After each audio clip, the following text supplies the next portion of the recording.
स्वाभाविक है कि वो नीतीश कुमार के नेतृत्व को स्वीकार करने के लिए तैयार नहीं है चिराग पासवान। इस महीना में सही बोल रहे हैं, बिहार को बदला जा सकता है। तेजस्वी जी ने जो कहा है वो किया भी है। और 243 जीतने के लिए हम लोग लड़ने जा रहे हैं। बिहार में साफ मैसेज दे रहे हैं चिराग पासवान कि नीतीश कुमार को रिटायर किया जाना चाहिए, और मैं स्वयं दावेदार हूँ इस। पनोरमा ग्रुप, जो सोचता है वो करता है। आपके अपने सपनों का आशियाना। नमस्कार, आप देख रहे हैं न्यूज हाट। मैं कुमोद कुमार, हमारे साथ बातचीत करने के लिए बक्सर से राजद सांसद सुधाकर सिंह है। सर, तेजस्वी यादव का कल कार्यक्रम होता है, उन्होंने डोमिसाइल नीति जो है लागू करने की बात कही है और युवाओं से और बिहार के लोगों से बात कही है कि 20 महीने दीजिए और हम बिहार को बदल के रख देंगे। तेजस्वी जी ने जो कहा है वो किया भी है। 17 महीने की जब सरकार में हम लोगों ने तेजस्वी जी के नेतृत्व में जब व्यापक बदलाव किया बिहार, वो रोजगार का सवाल हो, नौकरी का सवाल हो, कई डिपार्टमेंट की पॉलिसीज का निर्माण का सवाल हो, हॉस्पिटलों में सुधार का सवाल हो, तो ये 20 महीना तब हम लंगड़ी सरकार थी, अधूरी हमारी सरकार थी। उसके मुखिया नीतीश कुमार होते थे। तेजस्वी जी जब मुख्यमंत्री होंगे तो मुख्यमंत्री के रूप में ताकत, बड़ी ताकत होती है। 20 महीना में सही बोल रहे हैं, बिहार को बदला जा सकता है और निश्चित तौर पर हम लोग कामयाब होंगे। सर, बिहार विधानसभा चुनाव को लेकर जो है डी राजा तेजस्वी यादव से मिले हैं और 2 दर्जन से ज़्यादा सीटों की मांग की है। सीटों की संख्या को लेकर के महागठबंधन में कोई मतभेद नहीं है।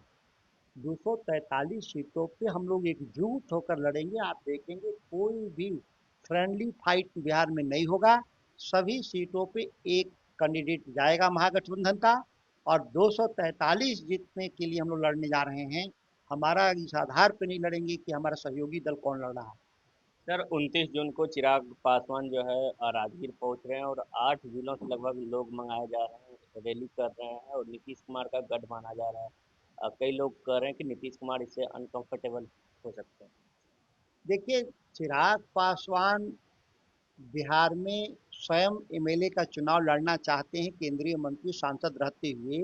स्वाभाविक है कि वो नीतीश कुमार के नेतृत्व को स्वीकार करने के लिए तैयार नहीं है चिराग पासवान। मसला एनडीए के भीतर का है, उसका जवाब वही देंगे। लेकिन बिहार में साफ मैसेज दे रहे हैं चिराग पासवान कि नीतीश कुमार को रिटायर किया जाना चाहिए, और मैं स्वयं दावेदार हूँ इस रूप में प्रस्तुत भी कर रहे हैं और चुनाव लड़ने जा रहे हैं। ये उन लोगों का विषय है। बिहार को इससे कोई फर्क नहीं पड़ता कि एनडीए की तरफ से कौन लड़ेगा नहीं लड़ेगा। महागठबंधन तेजस्वी जी के नेतृत्व में एकजुट है। हम चुनाव लड़ेंगे, जीतेंगे और सरकार बनाएंगे। सर, तेजस्वी यादव कह रहे हैं कि जिस तरीके से लगातार जो है आयोगों का गठन हो रहा है, जमाई आयोग भी लगातार जो है वो मांग कर रहे हैं कि बना देनी चाहिए। इसी बीच कल उन्होंने कहा कि हमारी सरकार आती है तो युवा आयोग का गठन किया जाएगा, युवाओं को ध्यान में रखते हुए। देखिए, हमारा सबसे बड़ी जो आबादी है बिहार में, युवाओं की जो संख्या सबसे ज़्यादा है, और वो प्रतिभाशाली युवक हैं जो इस राज्य के बाहर जाकर देश के अर्थव्यवस्था में योगदान भी कर रहे हैं। अगर ये सभी नौजवान बिहार वापस ला सके हम लोग, तो बिहार की तरक्की अन्य राज्यों के मुकाबले हम बेहतर कर पाएंगे।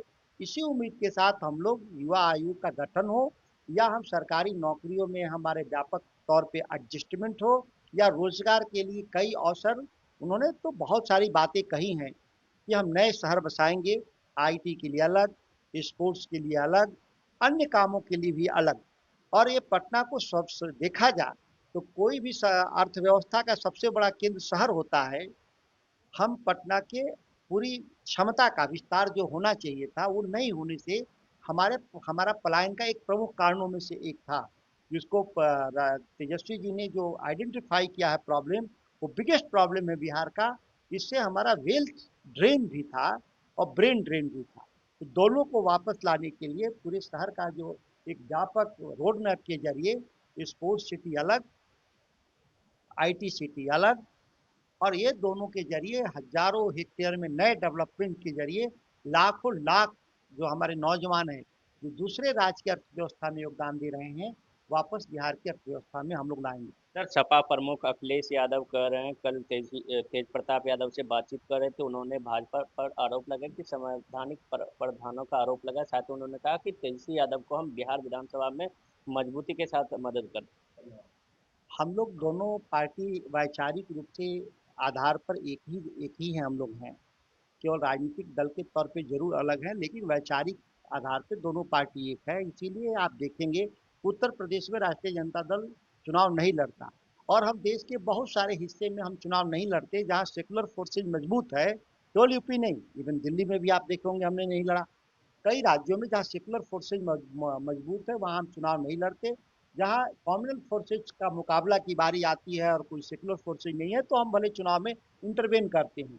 स्वाभाविक है कि इस नीति और सिद्धांत को मानने वाले अन्य दल भी हैं, समाजवादी पार्टी को मैं मानता हूँ, और इसीलिए उन्होंने समर्थन हमको जो दिया है वह स्वागत योग्य है। सर, कांग्रेस अध्यक्ष, एक आखिरी सवाल है, कांग्रेस अध्यक्ष मल्लिकार्जुन खड़गे जो है उनका एक बयान वायरल होता है कि छोटे मोटे राज्य बिहार, इसको लेकर बीजेपी कह रही है कि बिहार का अपमान कर रहे हैं।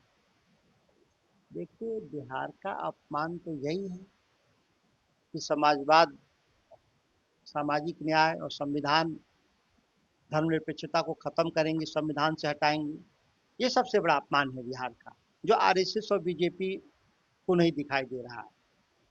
खड़गे साहब का बयान व्यापक संदर्भों में था कि हम चुनावी राजनीति में हम एक राज्य दो राज्य के जीत हार से हम अपने नीति और सिद्धांत में बदलाव लाएंगे, ये संभव नहीं है। ये हमारा जो नीति सिद्धांत है वो सार्वभौम है, वो हमेशा के लिए है। हम चुनावी राजनीति के हार जीत से, इसको गुणा बढ़ा से नहीं देखते। राष्ट्रीय जनता दल भी इसी में विश्वास करता। आप देखे होंगे कि देश में जब राम मंदिर का आंदोलन चल रहा था, बीपीसी की सरकार थी, और जो शर्त रखा गया तो हम लोगों ने सरकार को त्याग दिया, लेकिन हम लोग नीति को नहीं त्यागे। खड़गे साहब का भी बयान उसी संदर्भ में देखा जाता है। चलिए, ये थे हमारे साथ बातचीत करने के लिए बक्सर से आरजेडी सांसद सुधाकर सिंह जी। आप देखते रहिए न्यूज़ हाट।